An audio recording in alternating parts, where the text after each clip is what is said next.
In this video, I'm going to show you how you can make your YouTube videos 10 times faster than you are now with just 4 simple tips and changes to how you approach your YouTube videos.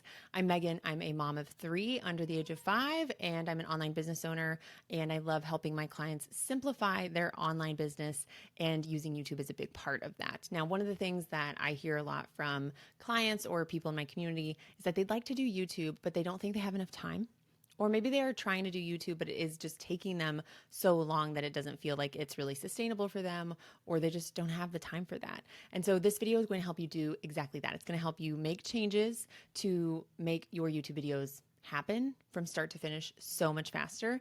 And this is a great example of me doing this video right now because my baby is literally in their crib right now, my youngest. I don't have childcare today, and I probably prepped for this video less than 10 minutes, including the visual you're going to see here. I'm going to record it and publish it, and it's all going to happen really quickly.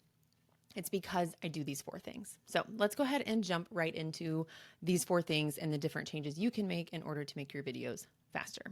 So the very first thing here, if my slides will work, there we go, is an intentional format. So I am very intentional in the type of video I'm creating, the format I'm creating, based on what it is I'm teaching, but also what is going to be the fastest. So you will notice if you watch any of my videos, the formats can change video to video. Sometimes it's only me talking. Sometimes I have a visual like this. Sometimes I'm drawing on my iPad. Sometimes I'm sharing my screen in a different app or sharing a Google Doc. Like, I will literally change it up because I am meeting myself where I am at, and I'm meeting myself where my brain is at and where the content is. My goal is to choose a format that is fastest for me to prepare for and makes it easy for me to actually create the video.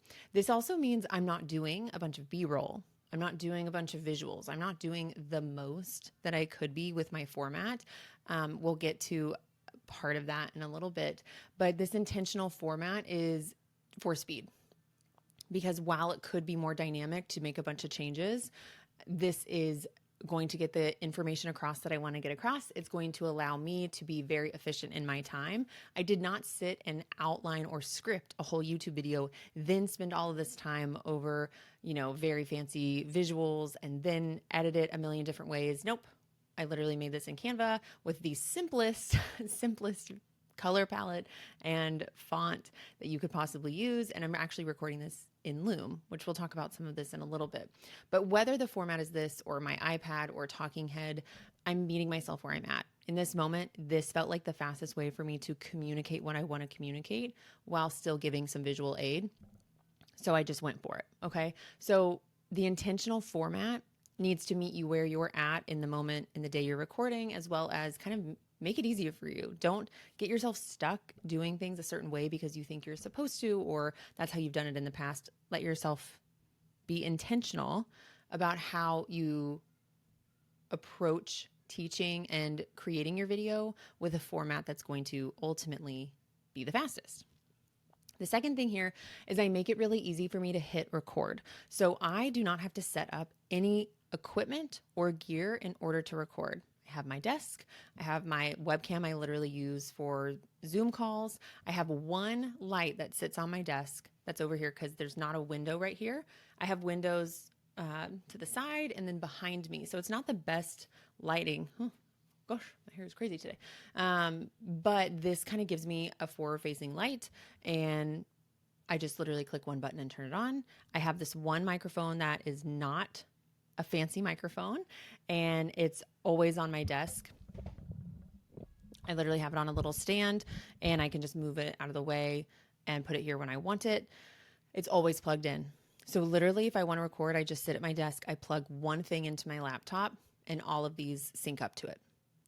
Now, when I first started doing YouTube, if you go back to my old videos from, 2017, 2018, you will see that I was doing the most. Like, I probably spent hours moving my desk and setting up 3 different lights and having a DSLR and da-da-da-da. Like, I've done all that. I've done videos with B-roll. I've done those things, and they are great, but they are not the fastest way to do this. And it is not necessary to be successful with YouTube and to use YouTube to grow your business and make money for your online business.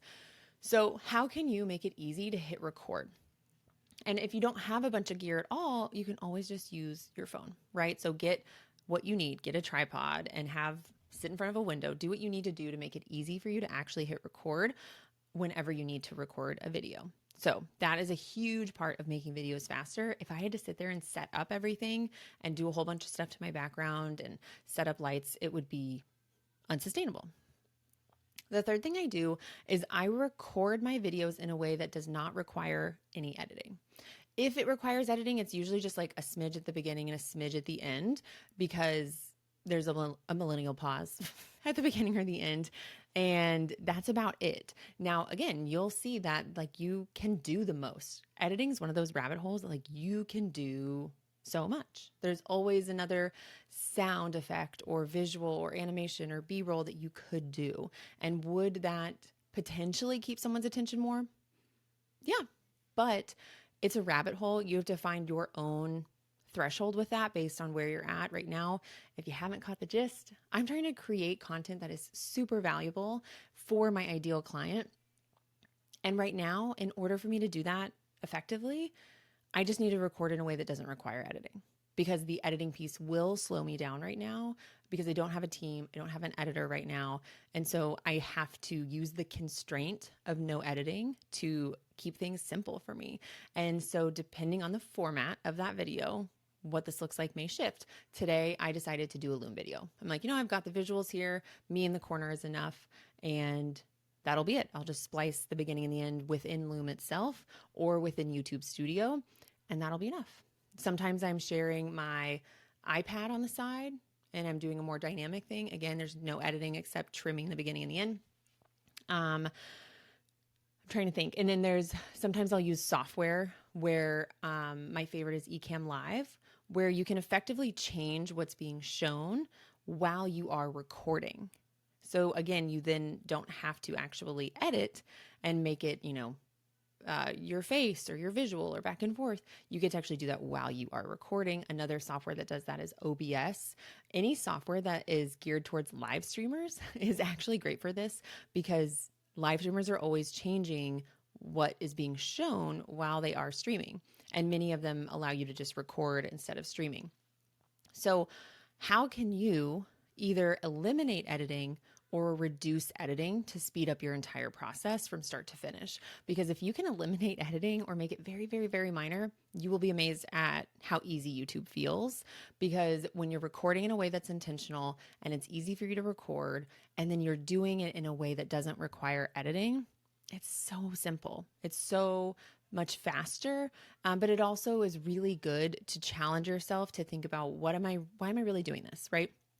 You're an online business owner, you're trying to grow your business. You're not necessarily here trying to become a YouTuber where all of your money is coming from YouTube AdSense and you're an entertainer on YouTube, right? We are here to connect with people who want to solve certain problems, who are hoping to achieve certain goals, and meet them where they're at and connect with them, help them, and then bring them into our world off of the platform, right? So we don't need all the bells and whistles in order to do that. And the fourth thing here is related to everything I've said, is to let it be bad. A key to making your YouTube videos faster is to just be okay with it not being the best video you could ever do. With being yourself, you'll notice I have paused. I messed with my hair. Sometimes I'm looking down here, which is me on the screen, and I should be looking up here. This isn't the best visual. I'm not doing all these dynamic things, right? There's so many things that I can look at this and say, well, it could be better here, here, and here. It could be better here, but I'm going to let it be bad, because it is more important for me to get this message out, to get better at, consistently posting, to connecting with my people, to putting things out there, even if they're not great or perfect or the best they could be.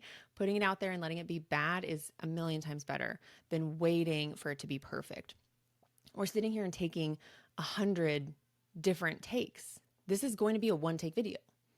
Most of my videos are, because I'm letting it just be bad.